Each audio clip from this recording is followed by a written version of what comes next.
Well, good evening, everyone. Good evening, and thank you for turning out on this miserable evening. But it's my great pleasure to welcome Professor Chris French this evening. He's a champion of rationality and a fighter against superstition, but he doesn't just dismiss these strange beliefs that people have.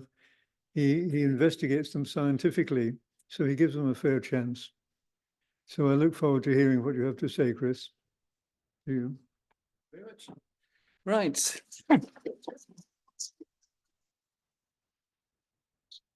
Well, again, just to echo what Don's just said, thank you very much for coming out tonight. Yes, as you may have noticed, I have a book out. It is over there. It's called The Science of Weird Shit. And it's basically a popular science book on anomalistic psychology. When I first started to kind of promote the book, tell people about it, I did a talk for Brighton skeptics. And this is the image they used to advertise my talk.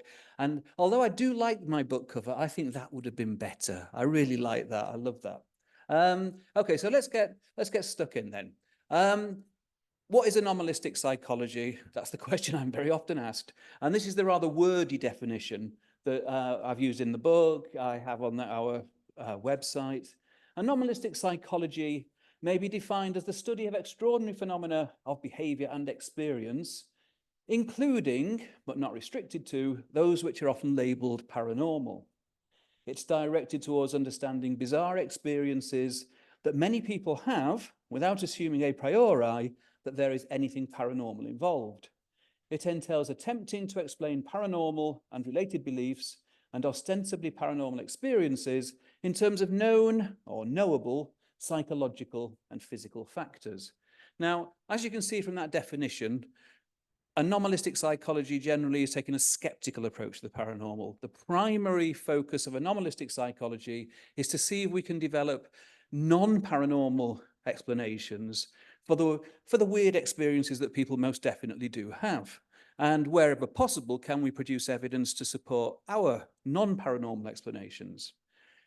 So that's the main thrust of it. But an important part of skepticism for me is to always be open to the possibility that you might be wrong. New evidence might come along that might change your mind. And in that spirit, we also have a lesser strand of research over the past couple of decades or more, which has directly tested paranormal claims. I did a talk for Bristol Humanists last night where the focus was on this side, the more skeptical side, the non-paranormal explanations for ostensibly paranormal experiences. The talk I'm going to give for you tonight is going to give you some of the examples of the various tests that we've performed over the years of paranormal claims.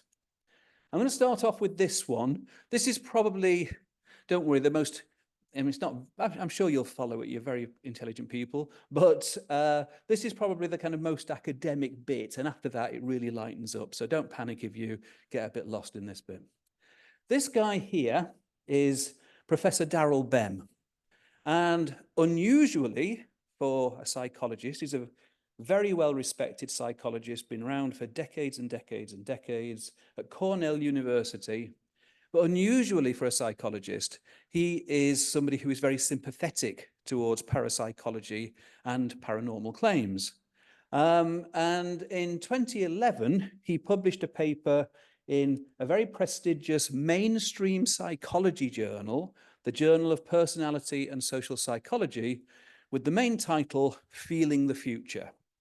He reported 9 experiments, over 1,000 participants in total, and the results appear to offer very strong support for precognition, the idea that people can sometimes know about future events before they actually happen.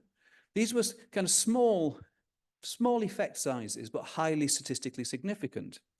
As you might imagine, this caught the kind of attention of the world's science media. This was reported all around the world. He even appeared on late night chat shows in America. You know, it was kind of very much the mainstream we're talking about this. As you might imagine, there were critiques by skeptics, But to Bem's credit, he said he wanted people to replicate the effects that he had reported. And as we're always hearing the mantra that replication is the cornerstone of science, okay? And he was so keen to get people to try to replicate his effects that he actually made his software freely available to anybody who wanted to give it a go. Now, myself, Richard Wiseman, and Stuart Ritchie thought, okay, we will give it a go. Now, I must admit, we did have an ulterior motive. All three of us are pretty much skeptical where the paranormal is concerned, but we thought, well, this is going to be a fairly quick way of getting a paper into a top journal. You know, we'll replicate the study, see what we find, send it into the journal. Now, there was a theme running through Bem's set of 9 studies. He basically he talks about kind of time reversing standard psychological effects. Now, I'll illustrate what he means by that by describing his experiment 9. That's the one that we tried to replicate. His experiment 9 was on what he called the retroactive facilitation of recall. Now, what he meant by this, if I were to give you a list of words and just let you look at the words on the list once and then test your memory wouldn't be as good as if I had let you read the list several times. In other words, rehearse. Yeah, that's perfectly normal. That's what we'd all expect. What's interesting is that Bem claims that even if you don't do the rehearsal until after you have been tested, you will still perform better on words that you rehearse. Now, that's complete Alice in Wonderland stuff. That really doesn't make any sense in terms of conventional psychology or physics, but that's what Bem claimed to have found.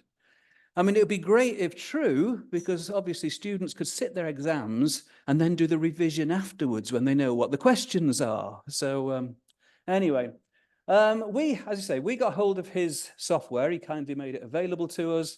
And this was the basic setup for the experiment. 48 words were presented one at a time. There was then a 5-minute free recall period where the participants wrote down as many of the words, or typed in as many of the words as they could recall. And then after that had happened, half of the words, 24, were randomly selected and then presented again for further processing. And according to Bem, in some mysterious way, this extra rehearsal can reach back in time and improve the performance at the time of testing. Now, as I say, it doesn't make any sense in terms of conventional psychology, but that's what Bem was claiming to find. Well, we didn't actually, the way we did it, the three of us each did an independent replication. I did one at Goldsmiths, Richard Wiseman did one at the University of Hertfordshire, Stuart Ritchie did one at the University of Edinburgh. We didn't replicate Bem's results. We weren't surprised. We wrote it up, we sent it in to the Journal of Personality and Social Psychology, and the editor said, I'm not sending this out for peer review. We don't publish replications. And we said, hang on, this was covered all around the world. It was a really, really big story. If it's not a true effect, then that's important. But no, he would not be moved. We then sent it to 2 other high-impact journals, and we got exactly the same treatment. Basically, we're too important to just publish replications. This was actually gaining some attention, the fact that we could not even get our paper sent out for peer review. We weren't saying, oh, you should definitely publish this. We were saying, send it out for peer review, see what the referees think.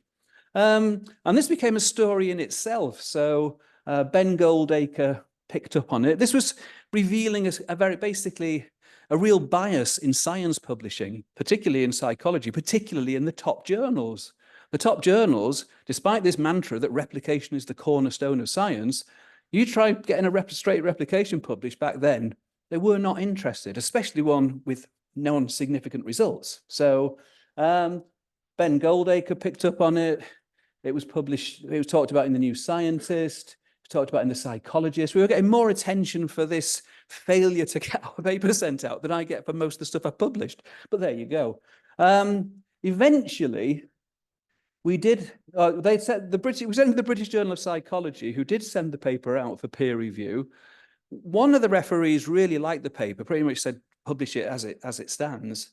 The other one now, he definitely had some concerns. He wasn't too keen on publication. And we thought from the comments that we could tell who that second referee was. We thought it was a certain Professor Darrell Bem of Cornell University, the very man whose results we had failed to replicate. And we asked Darrell Bem, and he confirmed it was him. And we said to the editor, look, there's a clear conflict of interest here. Can you send it to a third referee? No, wouldn't do that.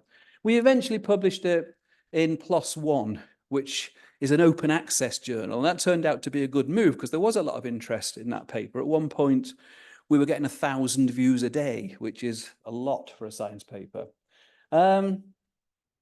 So, this was kind of interesting in terms of what it revealed about science publishing. What you see in the top journals is not representative of all the research that's happening on the ground. They're much more interested in novel results, so therefore you don't know how robust and replicable those effects are. And they're not interested in, no matter how well the study was carried out, if it's not significant results, if it's negative findings, again, they're not interested. And so you're not seeing in those journals the most representative sample of research. This led into, or fed into, an ongoing debate in psychology about the so-called replication crisis. It's not just parapsychology that has problems with replication. There are issues in psychology as well. And I could talk about that for hours, but I won't. But there was at least that good outcome that it fed into something more constructive. There are steps being taken now within psychology for us to kind of get our house in order and to try and get on top of the fact that some of the effects that have been talked about in the textbook for decades appear probably not to be real. Anyway, that's another story. Can't go there now. Okay. As I say, that's about the most academic part of the talk. So if you coped with that, the rest of it, this is just fun, basically. Yeah, as I say, lots of opportunities over the years to kind of test specific paranormal claimants. One of them was this guy, Derek Ogilvie. Back in 2006, Derek was riding high. He had a book out. He also had his own series on Channel 5, which is the only TV channel that's named after its number of viewers. I shouldn't say that because I did loads of Channel 5 stuff back in the day. But anyway, Derek's USP is that he claimed that he could read the minds of babies even before they could talk, okay? Hence the baby mind reader.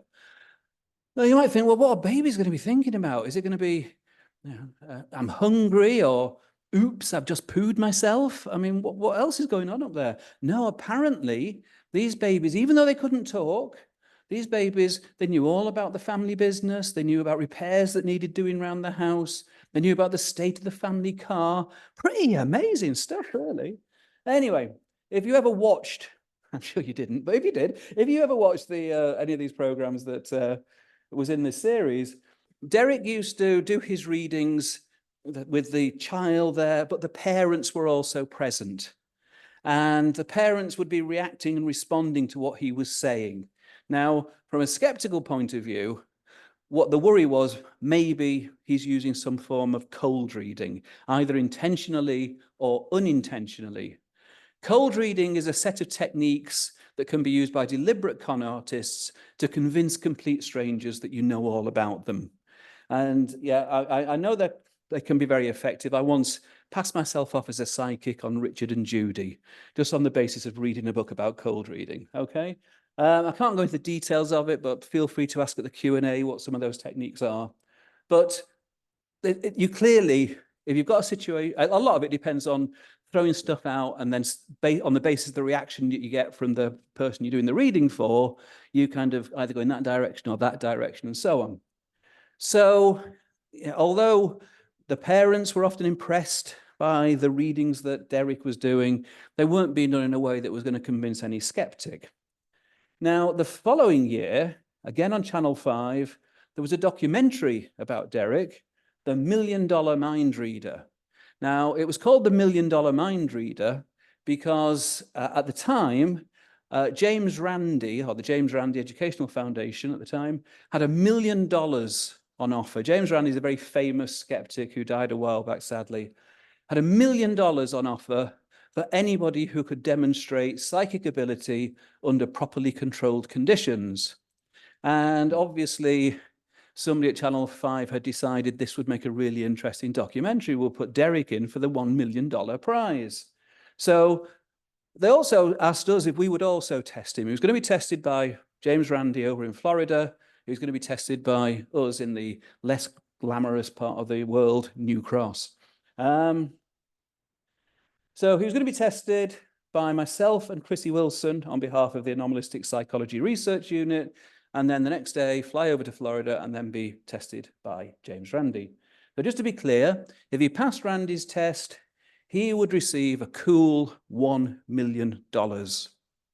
If he passed our test, he would receive a nice cup of tea and a biscuit. But both tests ruled out any possibility of cold reading. It was fairly easy to do. Basically, you just got him to do the readings for the kids, but without the parents being present. We had a registered childminder present, so it was all done properly. And obviously the whole thing is being filmed. So for the APRU test, he did readings for 6 children, aged between 15 and 30 months, without the parents present. Chrissy and I were on one side of a one-way or a two-way mirror. I can never remember which way it is, but one of the ones where we could see what's happening, but that we could not be seen. It was all being filmed on the other side. The parents were then invited back the next day to choose the reading which had been done for their child. To pass the test, 4 or more parents had to choose the correct reading. We didn't insist on 100% pass rate for this one. Oh, yes, and apparently Derek commented on his way down to Goldsmiths that the test would be, I quote, a piece of piss. This is a charming British expression for easy peasy, okay? So how did he actually, well, before I tell you how he did, oh yeah, that was quite interesting. While he was being filmed, he actually departed from his instructions and started doing a reading for the childminder who was in the same room. And she was impressed. It was really quite interesting. She was impressed by the reading he was doing. But of course, that didn't rule out the possibility of cold reading, whether intentional or unintentional, to be fair to Derek. This is an example, just to show you the kind of thing he was coming up with. This is just a sample from the reading he did for a 2.5-year-old girl. Okay, says, the child was telling me about a car. The following could be associated with 1 or 2 cars. One car has or had a wheel or tyre problem on the front driver's side. This is associated with a dark colour car. There's also a scratch or sticker on this car on the lower part of the windscreen on the driver's side. There's also been problems with that car with the rear driver's side tyre and a brake problem. Remember, this girl's 2.5 years old. On the inside of the passenger seat, there's a mark or tear beside the handbrake. A door handle doesn't seem to be working all that well either. There's also a noisy exhaust. The child mentioned that there's an issue with getting a car into first gear with a parent.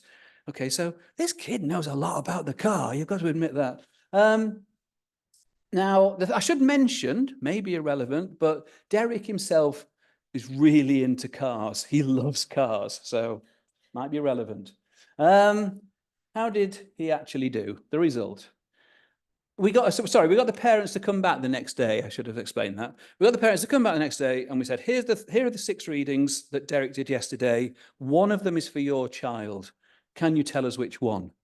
Now, Derek can really do what he thinks he can do. Then there should be a reading there that's got lots of accurate information about that particular family and the household and everything else. So how did he actually do? Well, only one parent chose the correct reading out of the 6, and that's what you'd expect just by chance.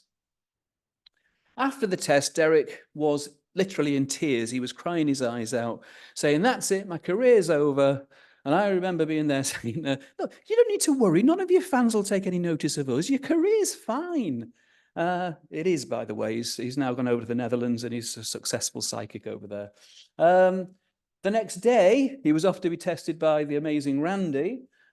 He failed that test dismally as well. But just to throw a crumb of comfort to the believers, They rigged him up to an EEG machine at the end of the documentary, and the guy who was administering the EEG machine said, "Oh, very unusual brain activity," as if that somehow showed that he was psychic, which of course it doesn't at all. Anyway, that was that program. Here's another example. This lady in the middle there, in the blue, is Patricia Putt. The guy next to her is Richard Wiseman. And these are a lot of the kind of volunteers who helped us out on the day for this test. Patricia is a successful psychic. She makes a living from doing readings for people. I'll get a little bit more about Patricia. She's a professional medium. She claims that she's the reincarnation of an ancient Egyptian named Ankara. We were asked by the James Randi Educational Foundation to test Patricia, because the way the $1 Million Challenge usually works is that rather than going straight for the $1 million test, Randi or JREF would insist that the claimant had to pass a preliminary test carried out by somebody that they knew and trusted. And so in this case, they asked myself and Richard Wiseman to test Patricia. Could she really do what she says she can do? And what she says she can do is that she can tell complete strangers all sorts of things about them. She's never met them before, but using her psychic powers, she can give all this information. So it's a preliminary test for the $1 Million Challenge. This is quite a clever ploy, obviously, on the part of JREF, because the claimants never pass the preliminary tests, so they never actually have to go to be tested in Florida, as a rule. The idea here was we got 10 volunteers to come in, have readings done, and to pass the test, 5 or more of the volunteers would then have to choose their reading from the set of readings, again, not knowing which one it was within the set of 10, to choose the one that said, yeah, that's me, that's all about me. Now, as I say, we inherited the protocol from JREF, and this is not a picture of a hostage, honest. JREF had took into account the fact that you can tell a lot about a person from looking at them. You know, if you've got one person who is immaculately turned out, takes a lot of care about their appearance, you've got another person who's much more relaxed about their appearance, that's telling you something important about their personality. So that could influence the kind of reading that they end up getting. So they insisted that in order to control for this, the volunteers had to sit with their backs to Patricia. They had to wear ski masks and goggles and a graduation ceremony gown. But it does look like, you know, they're actually in a hostage situation, I have to admit. Okay, so you got a basic idea. 10 readings were done, and then all of the volunteer sitters came back. We said, here are the 10 readings. Can you tell which one was done for you? None of our volunteers chose the reading that had been done for them. And now, usually what happens when we run these tests, and we always make sure in advance that the claimant is happy with the test, it's a fair test, and we get them to sign something to that effect, saying this is a fair test of my claim, my ability, etc., which Mrs. Putt had done. But usually then when they fail the test, they then say, oh, actually, it wasn't a fair test after all. But in this case, Patricia's reaction was really refreshing. She said, I'm gobsmacked. I should have been able to pass that test. And Rich and I, oh, right, that's interesting. Well done you, you know. However, within a couple of days, she decided, no, the test wasn't fair, actually. After all, she sent an email to JREF a couple of days later, and she said, with them, the volunteers, being bound from head to foot, they were not bound from head to foot, like black mummies, they themselves felt so tired, they were not really free to link with spirit, making my work a great deal more difficult. So she's now saying, I mean, also I should say, she never spoke to any of the volunteers. So she could only know how they felt by using her psychic powers. She never spoke to them. They were not bound from head to foot. So she's now decided that nobody could have passed that test. However, she later commented on Richard Wiseman's blog, with hindsight, I realized that every girl had accepted each and every message that I had written down. Not one had been discarded, not one thrown away. Each and every one of the 10 girls had gone away with something. To me, this makes a total of 10 out of 10. So not only could nobody ever pass that test, but she did. So this is really impressive. Anyway, as I say, she carries on as a successful, making her living as a psychic. And she came back a couple of years later to be tested again. This was in 2012. The guy in the middle there is Simon Singh, the science writer. The guy on your left is Mike Marshall, who runs one of the people who runs the Merseyside Sceptics and also works with Simon for the Good Thinking Society. And the two ladies in front, one of them you met already, Patricia Putt on the right, and Kim Whitten on the left. Professional psychics, again, it was basically the same kind of test, but this time we're testing two on the same day, just to give credit to, although it's not rocket science, you need a lot of people around to control the test properly. So these are the volunteers on the day that helped out. Again,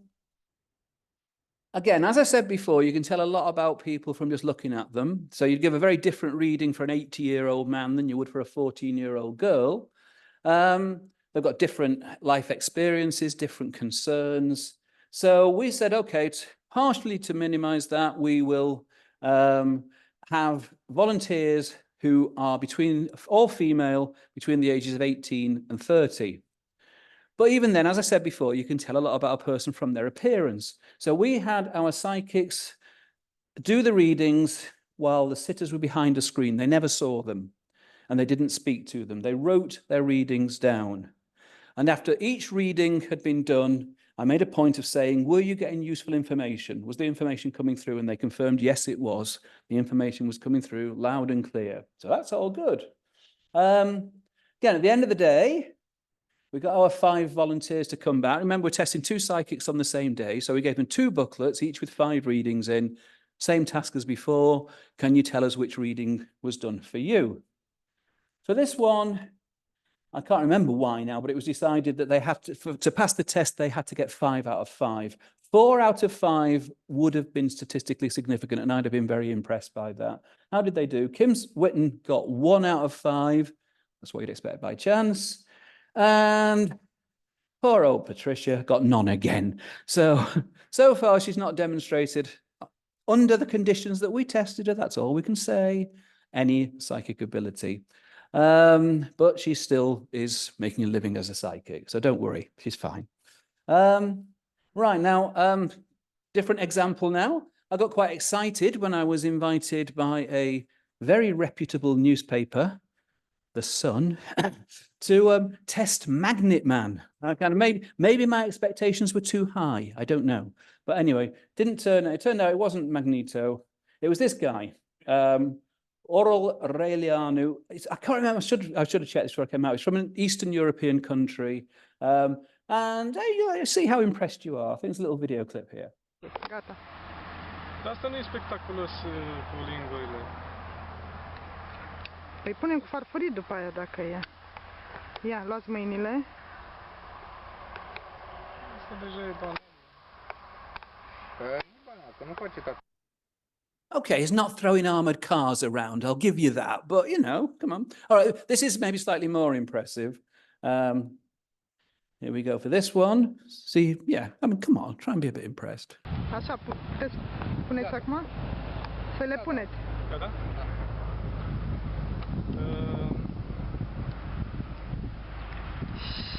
Să-mi povestiți în timpul ăsta, vă uitați la mine. Sper să-mi aduc aminte. Dacă el nu... There you go, Iron Man.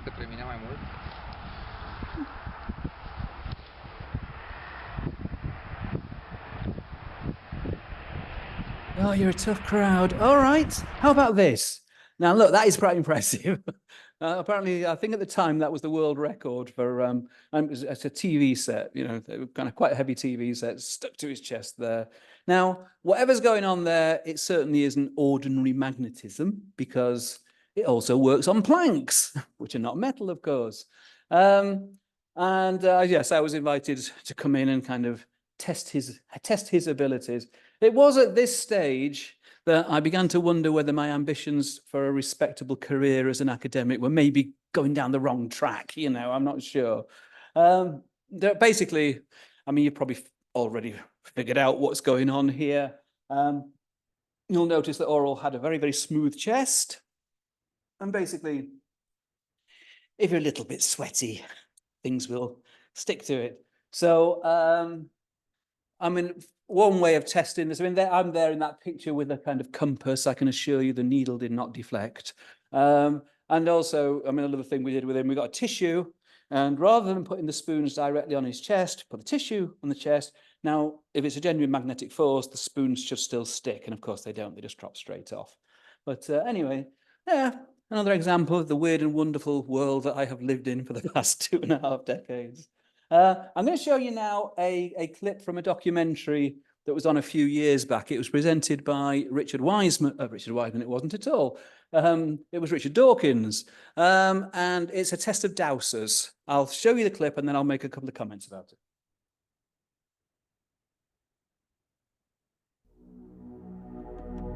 Alleged paranormal effects. The so-called evidence for psychic phenomena is not robust, but will-o'-the-wisp. The more we look at it, the weaker it becomes.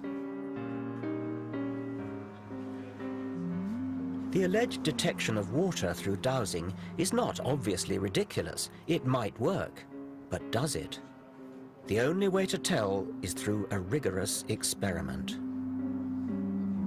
How does dowsing work? That's the #1 question, and nobody can answer you. Well, I reckon I'm convinced that something is helping me to dowse. One of the earlier chaps thinks it's God. How do you do it then?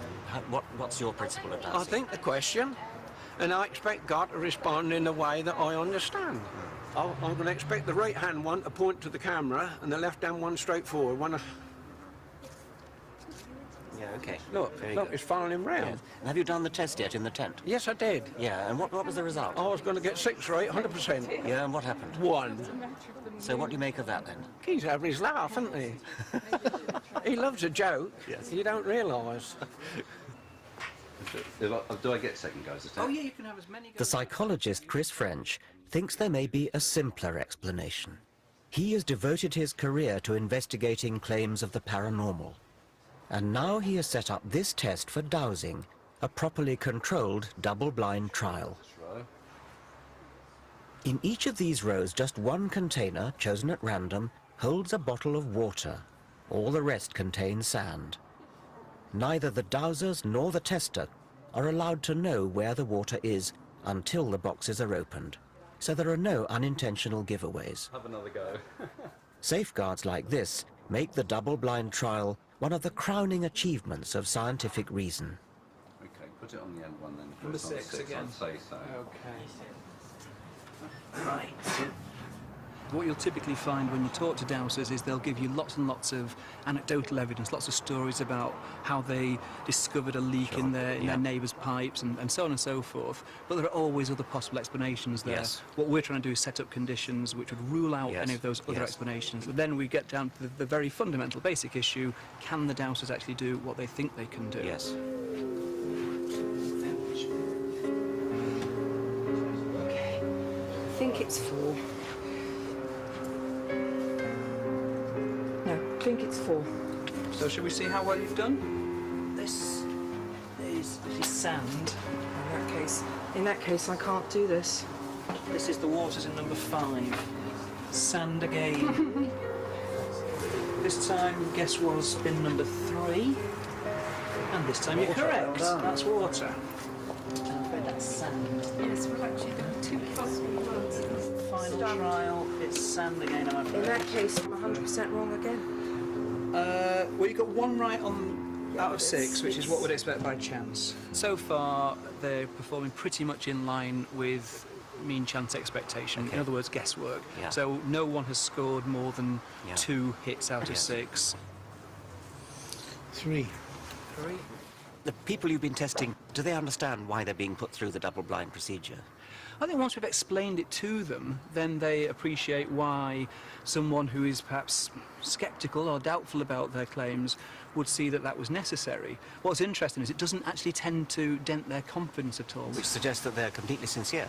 I think they are completely sincere. Yes. And that they're typically very, very surprised when we run them through a series of trials and actually say at the end of the day, well, your performance is no better than would expect just on the basis of guesswork. And then what typically happens is they'll make up all kinds of reasons, some might say excuses, as to why they didn't pass that particular test. I feel the whole test is wrong.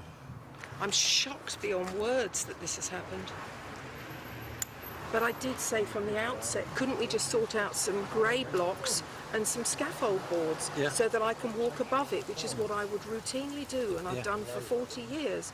Who knows where or what bottles were in what tubs. That's the whole So point, that's isn't it. it? That's the whole Yeah, point. but if you understand dowsing like I do, you'll understand that everything leaves an image.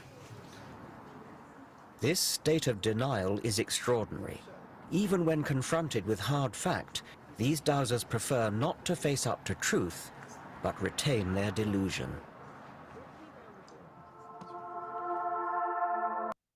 Now, generally, we were quite happy with the way they edited our contribution to the programme. But there was one important thing they left out, and that is that before we did the double-blind tests that you saw there, we did what we called open trials with our dowsers. We said to them, we want to make sure that, this is a fair test. You can get the, the conditions are fair on you. So here's a bottle of water. Here's a bottle of sand. Pass your dowsing rods over them and make sure you get the reaction that you'd expect. And so they'd pass the dowsing rods over the water and the dowsing rods would cross, which is what they would expect to happen. They'd pass their dowsing rods over the sand, nothing. So, okay, that's good. Now let's make sure that still happens when the bottles are inside the plastic containers. So here's a plastic container. They see that the water's gone in that one. Here's a plastic container. They see that sand has gone in that one. Close the lids. Okay, now let's see what happens. Okay, over the water, yes, the dowsing rods have crossed again. Over the sand, no, nothing. So that's exactly what they would have expected.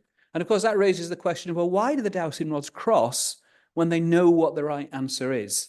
And basically, that's down to something called the ideomotor effect, or unconscious muscular movements. They are moving the dowsing rods themselves without being consciously aware of it. And it's the same explanation that applies to Ouija boards and a number of other ostensibly paranormal phenomena. Okay, so moving on to a couple of other examples. These, the last two examples I'm going to give you are people who claimed that their dreams foretold the future, precognitive dreaming. Again, they were both in documentaries for Channel 5, so I really shouldn't knock them. This guy is David Mandel, and the documentary he was in was called The Man Who Paints the Future. David was an artist, probably still is, I don't know that he's still alive. And he used to have, he believed, dreams that foretold the future, typically things like disasters, terrorist attacks, that kind of dramatic example of news stories. And here he is holding up one of his images. What he used to do with it, because he was an artist, he would wake up in the morning after he'd had one of these dreams. He would try to kind of fix an image from the dream in his mind, and then he'd get up and he'd either paint a picture or draw a picture, maybe write a few notes on it, and then just put it to one side.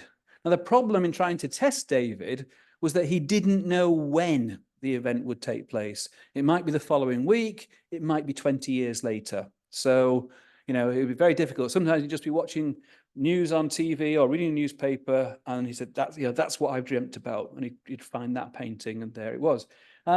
Now, I think David was totally sincere. I don't think in my mind, there's no chance that he was a con artist. I could be wrong, but I'm pretty sure he was totally sincere. He had this kind of nice, kind of amateurish way of trying to prove to people that he wasn't just painting the pictures after the events had happened. He used to toddle off down to, I think it was his local Barclays Bank, and he'd have his picture taken, have a photo taken, holding the picture in front of the date thing on the wall. Now, that doesn't show you the year, but you could tell the year from whichever posters were on the wall as well. Okay, so I think he was trying to reassure people, I'm not making this up. This is for real. Now, the obvious counter explanation from skeptics is maybe the matches that David sees between his dreams and events that actually happen reported in the news, maybe they're just coincidental. The aftermath of of one earthquake looks much the same as the aftermath of another earthquake. So maybe it was just coincidental. But some of his predictions, if you like, I think, would be quite impressive, certainly if you were a believer. For example, he had 2 dreams about the Twin Towers collapsing. One, I mean, it's a very, very kind of abstract picture, but you can actually see, if you look at it, you've got 2 kind of tower blocks with the one on the left leaning in to the one on the right. Now, I know that's not how it actually happened, but this is, and you've also got the, next to that, you've got an image that is the Statue of Liberty. You can see the kind of head thing at the top there, like a headdress. So color painting, very, very abstract, but that was, as I say, a picture of the Twin Towers collapsing. He painted 2 pictures of or rather did 2 pictures. The other one's a drawing. Again, you've got the building on the left collapsing into the building on the right. You've got the Statue of Liberty there in the foreground. One of these pictures he did a couple of months before the actual event. The other was 5 years before the actual event. And spookily enough, it was 5 years to the day. So who knows? He painted quite a number of pictures, or drew pictures, some with kind of quite a lot of detail, which he said corresponded to events that took place. An IRA mortar attack on Heathrow Airport in 1994. The sarin gas attack on Tokyo Underground in 1993. The death of Diana in 1997. Now, you may say, well, that's just a generic picture of an explosion. It could be anything. But he did a second picture, and if you look closely, you'll see it says,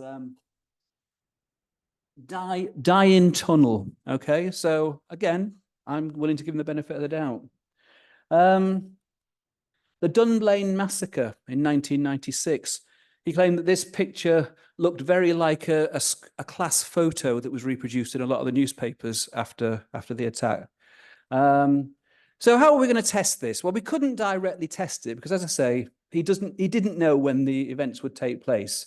And so, if you're basically making a TV program and you've got a few weeks to do that, there's no way that we could actually kind of directly test his claim. But we could look at the possibility that maybe the correspondences could be explained as coincidences.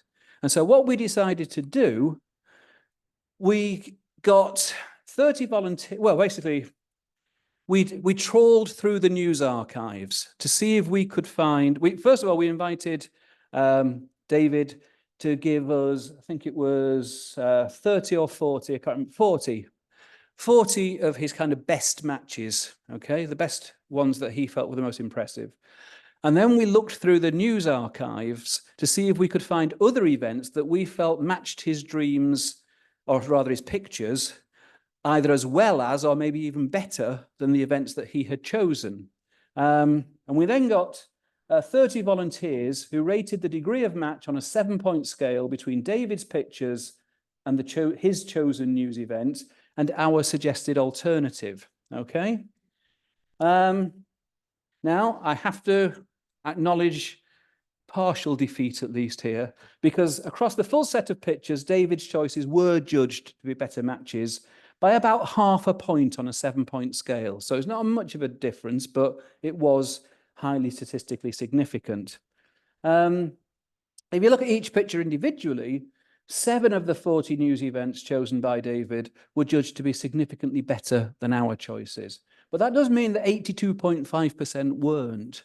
And kind of in our defense, he'd had like several decades to choose the best ones. It was the best ones that he could put forward. We'd had a couple of weeks to trawl the news archive. So I'd call that one a score draw. I mean, I've kind of, maybe there was something going on there. I don't know. I'm not, obviously, it's not converted me from my general skeptical position, but that I thought was quite an intriguing case. One of the interesting things when I was writing the chapter in the book about this particular case, I came across a load of images with pictures with event not happened yet written on them. I thought, well, that'd be interesting. Let's have a look through these. This has been over 20 years since I got these pictures. Have any of the events actually occurred? So these were the images. There'd be a civil war in Greece. If there was, I missed it. Child killers. The idea here was that it wasn't just that somebody was going around killing children. It was a gang of children that were going around killing other children. Okay. Again, I don't remember that happening, or if it did, we missed it. A plane crash landing either at Heathrow or City Airport. Nope. Helicopter crash at Royal London Hospital. Again, nope. And big earthquake in London. Again, missed that one. One of the Beatles, or surviving Beatles, was shot by a left-handed gunman. Again, not happened. A plane hitting a glass building, possibly Canary Wharf. And a train crash, possibly Paddington Bridge. Now, again, none of those things, to my knowledge, have happened. If they do happen now, you can say that I showed you a picture of David's dream, and I will not deny it. You know, I mean, but we can only speculate on why he has such a relatively impressive record of hits, I should maybe say, up until that program was made. But then since then, none of those events have taken place. And it's not like I can assure you there weren't some pictures there that did come true, and I've just not shown them to you. That was the full set that I came across. So I say we can only speculate. The last example is this guy. This is another person who claimed that his dreams are precognitive. This is Chris Robinson, who styles himself as the dream detective. And again, Chris claims that his dreams foretell the future, but his dreams are not necessarily, sometimes they are literal representations of some future event, but other times they're symbolic. Now, you might say, oh, well, that kind of gives him a lot of room for maneuver. But to be fair to Chris, the symbols did seem to have a consistency. So if he dreamt about, if snow was falling in the dream, that meant there was going to be an imminent terrorist attack. If dogs were in the dream, that meant IRA terrorists. He was very into what the IRA were up to at the time. Now, what was interesting about Chris is that he claimed that he could dream to order, so to speak. So if you said to Chris, right, this Saturday, we're going to take you to a mystery location, then he would, throughout the week, leading up to the Saturday, keep his dream diary. That's how he did it. He would wake up, and every time he woke up, he would write down details of his dreams, and very long, detailed descriptions with lots of information in them. And he would claim that when he was then taken to this mystery location on the Saturday that he knew nothing about in advance, if you look back through his dreams, you would see lots of correspondences. That was the basic claim. Now, that's great because that is testable. We can test that. This guy, Professor Gary Schwartz of the University of Arizona, did some tests like that with Chris, and he was very, very impressed. I mean, Gary Schwartz, again, is one of those rare psychologists who is very sympathetic towards paranormal claims. And he'd basically, you know, Chris would be driven to the mystery location on the allotted day, and they'd get out and they'd look around and they'd say, oh, wow, you know, you mentioned a triangular structure and there's that building over there, and you mentioned this, and, you know, and they'd find all kinds of correspondences. The problem with doing it that way is it doesn't take account of what's called subjective validation. Subjective validation refers to situations where you expect there to be a correspondence between this very rich stimulus and this very rich stimulus. In this case, the dream diary and all the information in there, and some interesting location that you've taken Chris to. You know, if you think about it, if you go to any interesting location and look around, you might find all sorts of things. You might find water, you know, circular structures, triangular structures, different colors, and so on and so forth. And that just didn't take account of that. It's not good enough, basically, for Chris and one of his strong supporters to be saying, oh, yes, there's a really amazing correspondences. You want to have a better way of assessing that. Now, again, for another program for Channel 5, God bless them, we had the opportunity to test Chris, to put it to the test. So how would we do that? Well, as I say, it's not good enough for just to allow Chris to decide whether or not it was a hit. Somebody else has to do it, a third party, and somebody who basically wants Chris to succeed. You know, to be fair to Chris, there's no point in having somebody doing that judging who doesn't want him to succeed, because they could obviously sabotage the test. So we agreed with Chris that he could choose the person who would act as the judge. Now, I'll describe what we actually did, but the person he chose was Leslie Caton, who was the person making the documentary. Now, I think we'd all agree that if someone's making a documentary about an alleged precognitive dreamer, they're going to have a much more interesting documentary if he's tested by a skeptic and he passes the test than if he doesn't. So Chris was happy with that. It had to be somebody who knew how Chris operated. Like I said before, sometimes it's literal, sometimes it's symbolic. And Leslie knew that. So what happened, the way we had tested this was that Leslie in advance chose 6 potential targets and tried to make them all as different from each other as possible. Okay. Chris would keep his dream diary for the week until it got to the allocated day. And then Leslie would go through the dream diary with him, basically essentially interview him, kind of ask him to clarify anything that wasn't clear. And then she would be the only person who would know what the 6 potential targets were. She would decide on the basis of Chris's dream description, which of those 6 potential targets was the best match to his dreams. And it's only after she'd made that decision that randomly we selected one of the 6 targets. And then Chris would be taken to the target. Okay. Now, you can see that, I mean, there was one of the issues with this was that if we knew that he'd got it wrong, we still had to take him to the target because that was the logic of the experiment. So let's see how he did anyway. This is just an extract because there was lots of information in his dream diary, but this is an extract on trial 1. We said we'd do 3 trials, okay? If he gets it right on 1 trial, there's 1 chance in 6. If he gets it right on 3 trials, there's 1 chance in 6 times 6 times 6. That would be impressive. So here's the extract from trial 1. Paint. White sheets painted all white. In the dream, it wasn't my house. It was a person I knew when I went to school, when I was an artist.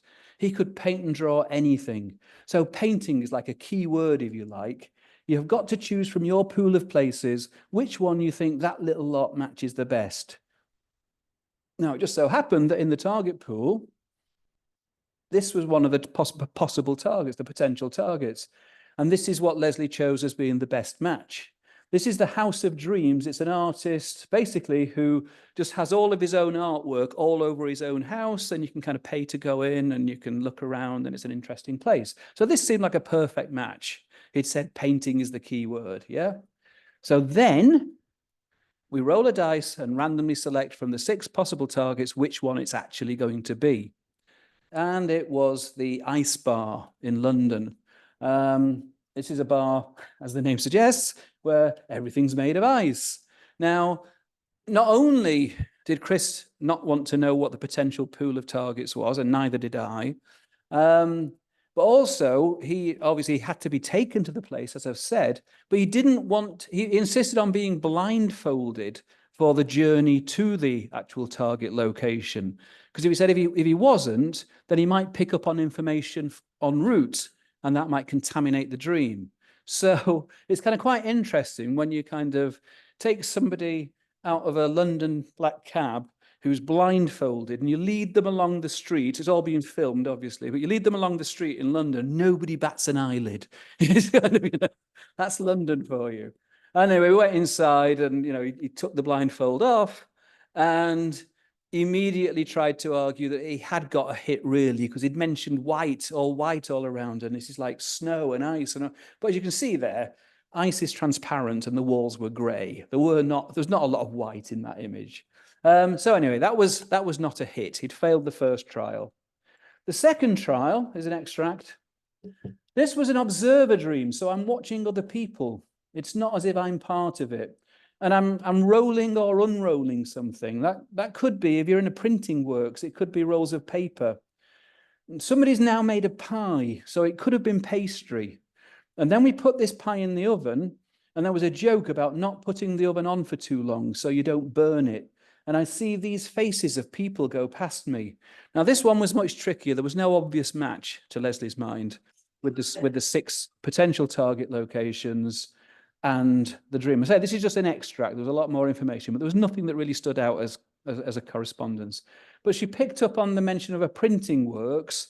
One of the targets was St. Bride's Crypt, and St. Bride's Church has got a long association with journalism and the press and so on and so forth. So that's what she went for.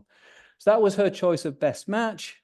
The actual target, when we selected it, was a city farm. And so in this case, I had to lead Chris blindfolded, not only into the city farm, but actually get him up on a horse before he was allowed to take his blindfold off.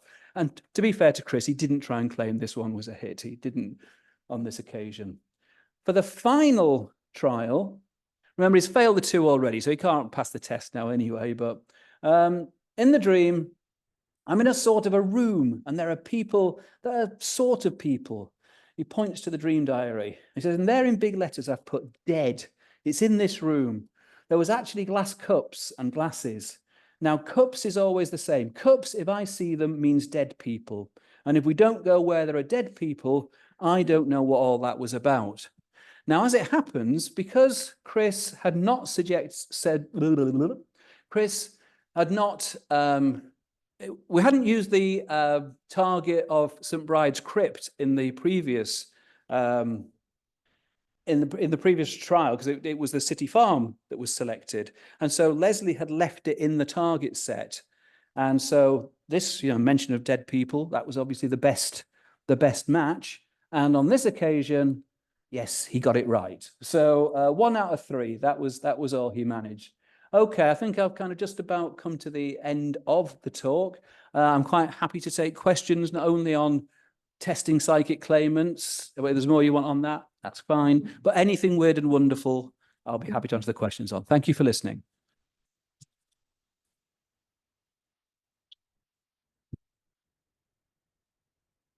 Thank you very much, Chris. That was a great exploration of testing the paranormal.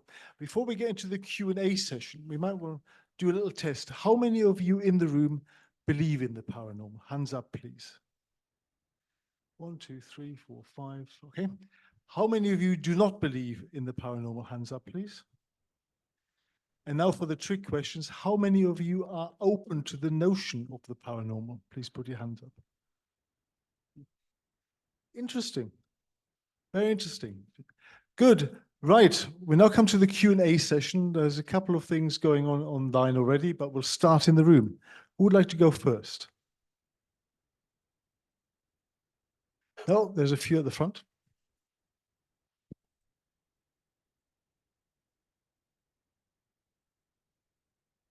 Okay. Many of the skills that you described are things that are sort of fairly traditional, and they could be copying other people. 2 that stand out are the painting the future and the reading babies' minds. Did they give you a backstory of how they came to believe they had these powers? Not especially. I mean, I think basically it was just kind of, well, in fact, Chris Robinson did have a fairly elaborate backstory. Between you, me, and everybody else in the room and the people watching online, I think Chris is a bit of a fantasist, so I don't know how seriously to take his explanation. I can't remember quite what it even was now, to be honest, but I never quite knew how much to believe Chris. I think in David Mandel's case, he just claimed that he suddenly realized that the dreams he was having seemed to be corresponding to future events, and then decided to try and kind of look at it more systematically. I mean, I think both of them. I certainly think David Mandel is kind of totally sincere. Chris, I think, is probably sincere, but I think he sometimes fools himself about his abilities as much as he's fooling anybody else. Don't sue me, Chris. Okay. Hi, these are all what I would call one-person experiments. There's one person who has a claim, they're interpreting something, and the question is their interpretation, where's the subjectivity, how much is interpretation, and the processing that's going on. Have you done any experiments where there are 2 people involved, where one person has an experience another person interprets it or somehow empathizes, is connected in some way to that experience? I personally haven't, but people have done those kind of tests. I'm not, as is clear in the book, I'm not one of those skeptics who says there's no evidence at all for the paranormal. There is evidence. It's a question of the quality of the evidence and how you interpret the evidence and whether you think there are other alternative explanations for the evidence that's put forward. So, I mean, there are a number of techniques within parapsychology that involve, more than one person. I got halfway through, in fact, a study that I'd planned to do collaboratively with Rupert Sheldrake. And this was on telephone telepathy. Telephone telepathy is the idea that some people, particularly before we all had iPhones where the name just flashes up anyway, but there were some people who always used to say, I know who is calling even before I pick the phone up, even if I'm not expecting a call from that person.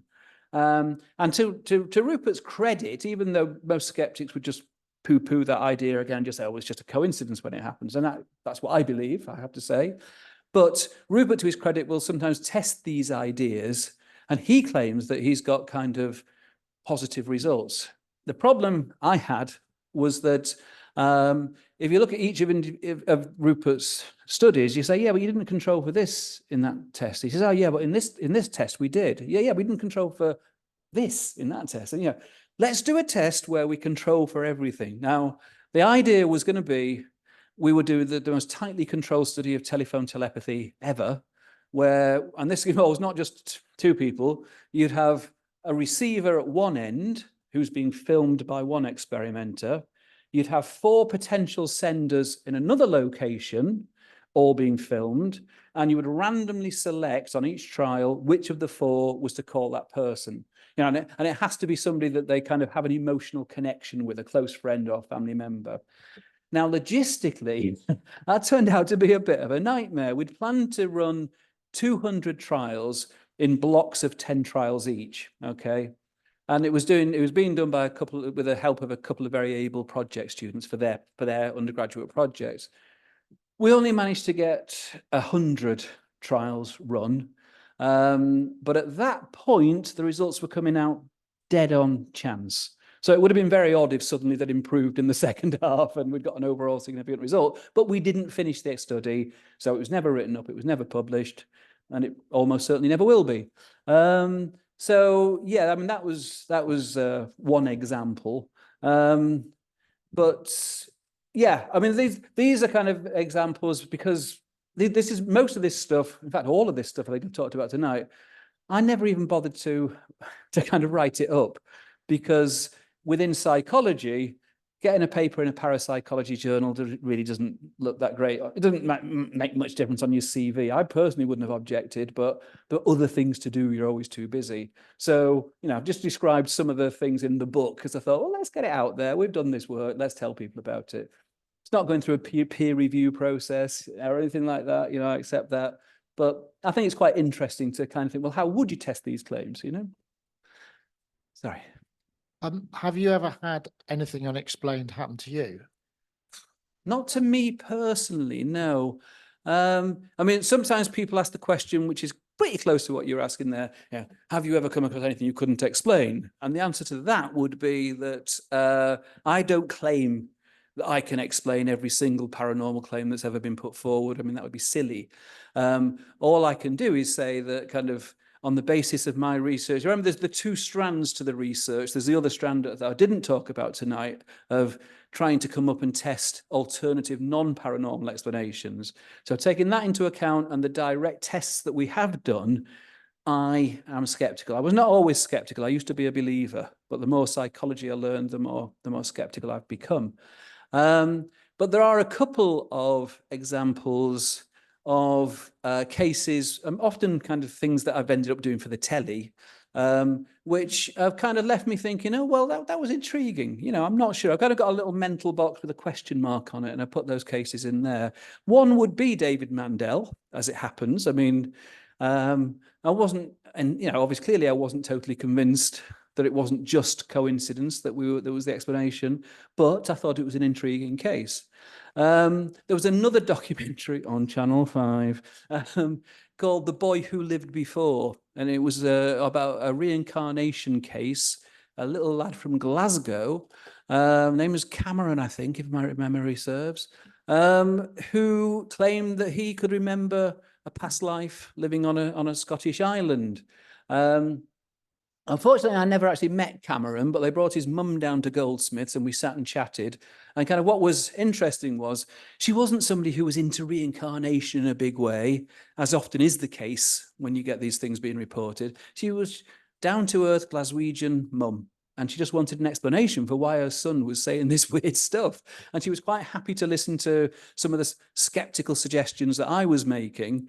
But at the end of the program, and again, this is, you know, in scientific terms, this should not be really convincing at all. But at the end of the program, Jim Tucker, who is one of the world's leading investigators on the pro-reincarnation side, took him back to this island that he said he'd lived in, and they tried to find the house that he said he had lived in, and they couldn't find it anywhere, and they were about to give up.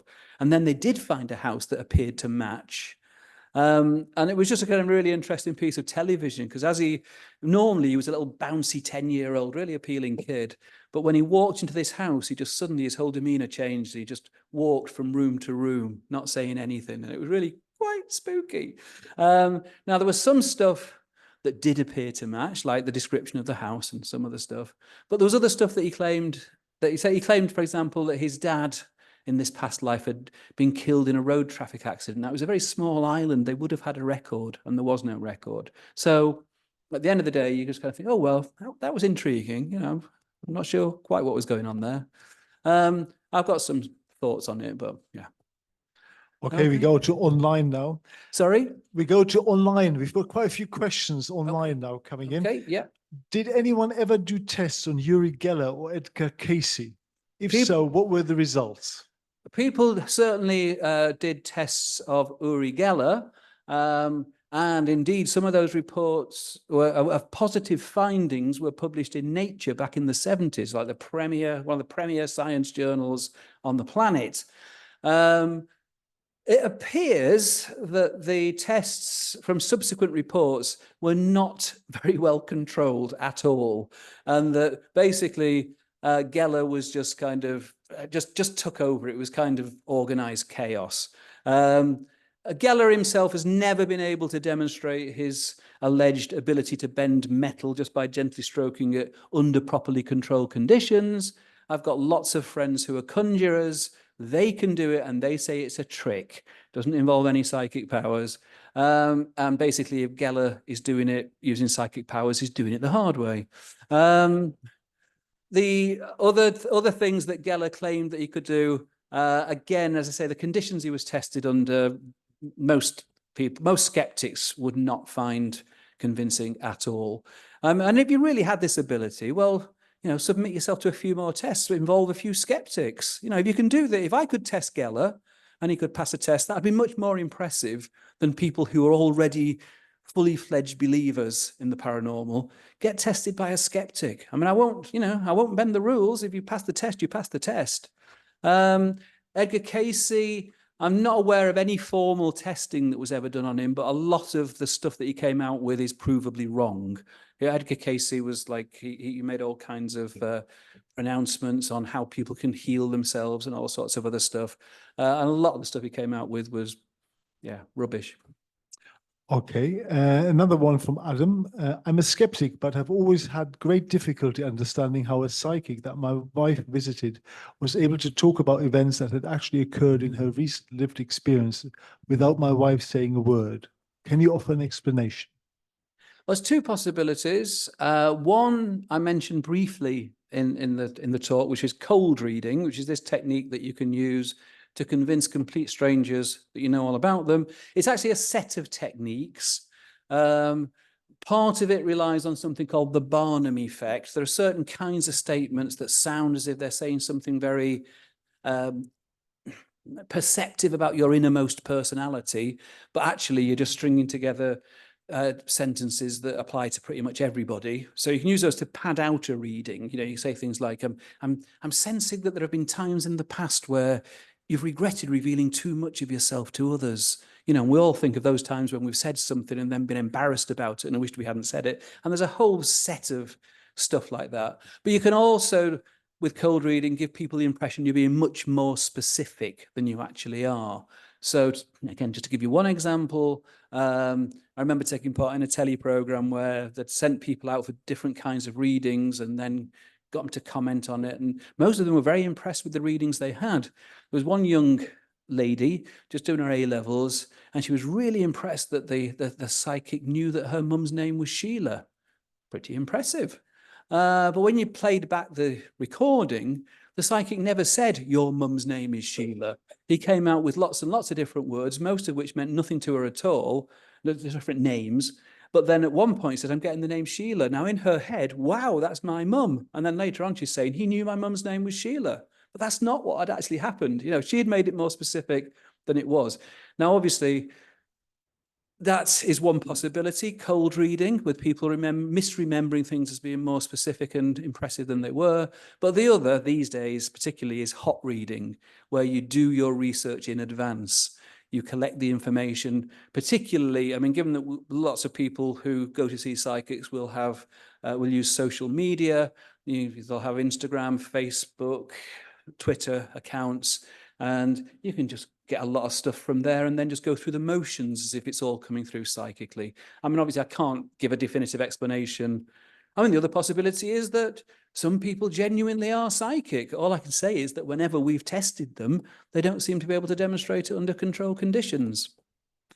Okay, another question online is interested in Chris's thoughts on the Premonitions Bureau set up by John Barker. That is really interesting. There's been an interesting book on that recently.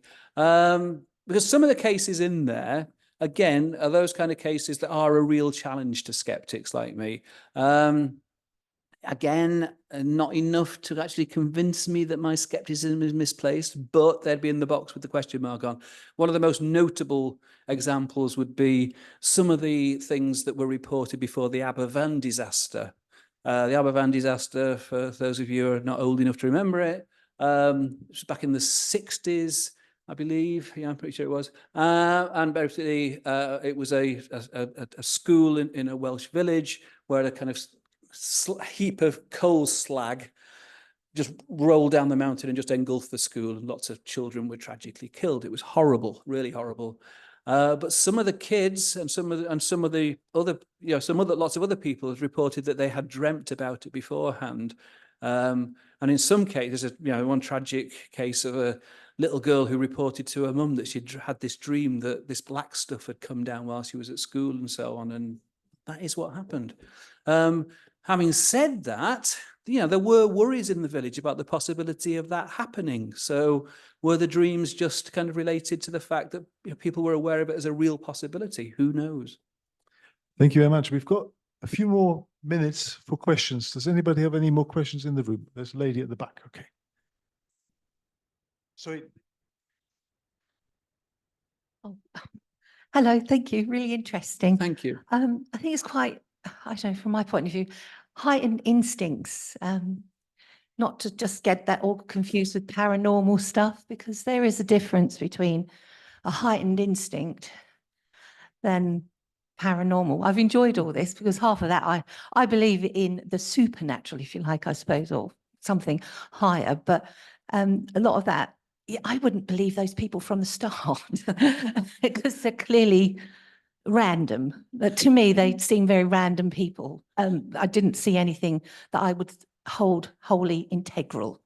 So for me, developing the super instinct or the higher nature is more beneficial to us all, perhaps. But to call it all paranormal is a little disappointing, I think.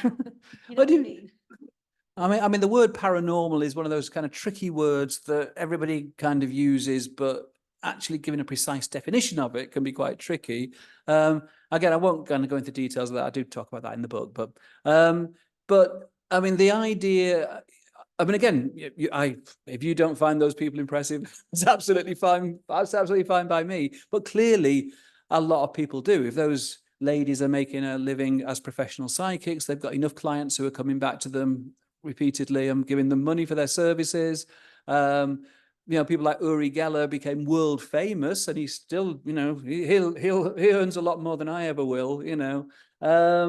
And there are people who do find these things impressive. Yeah. Now, and as I say, from my point of view, I'd like to think of myself as being an open-minded skeptic. I collaborate with parapsychologists, with people on the other side of the debate. I've had postgraduate students who were total believers, who were convinced they were going to kind of produce the evidence that would, you know, show me that the paranormal is real. They never did actually manage it, but they, you know, I've said, go for it. If you can do that, that'd be amazing. So, you know, most people do believe in the paranormal. If you look at survey data, the majority of people would endorse at least one paranormal belief. And a very sizable minority claim they've had direct personal experience of it. So there's something there to be explained. Either the paranormal is real, in which case the wider scientific community should just accept that and get on with studying paranormal forces in the same way that we study any other part of the natural world, or it's telling us something really interesting about the human mind. So either way, it's worth taking seriously. Okay, any final questions in the room? Maybe over there.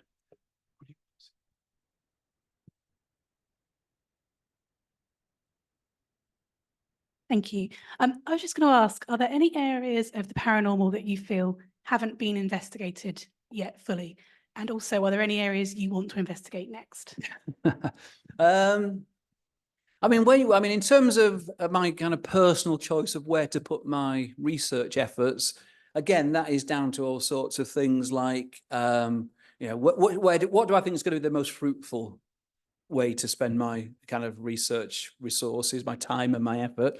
And more of my time and effort went into the kind of more skeptical side of investigating paranormal claims, rather than directly testing them, like as I've been talking about tonight.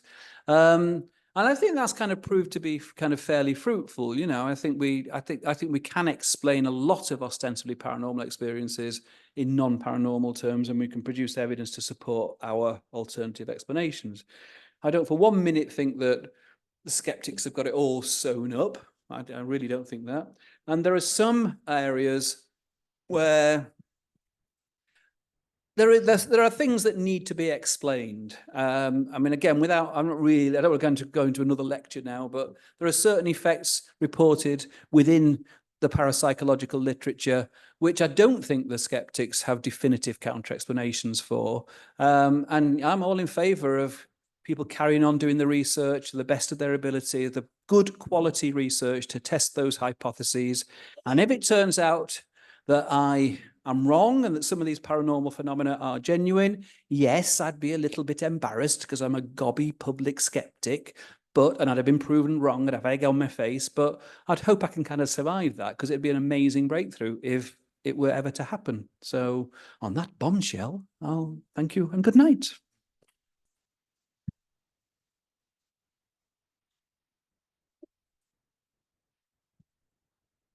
Well, thank you, Chris, for that. It was interesting to see the little survey that Andreas did. Maybe I could ask one other question. Has anyone actually changed their mind from being a believer to a skeptic, or the other way this evening? Not this evening, Well, but ever, yes. But I see nobody. That's the fixity of people's views. But we've certainly been entertained and informed. And I'd like to thank you very much indeed, Chris, for an excellent talk. Thank you, Dan.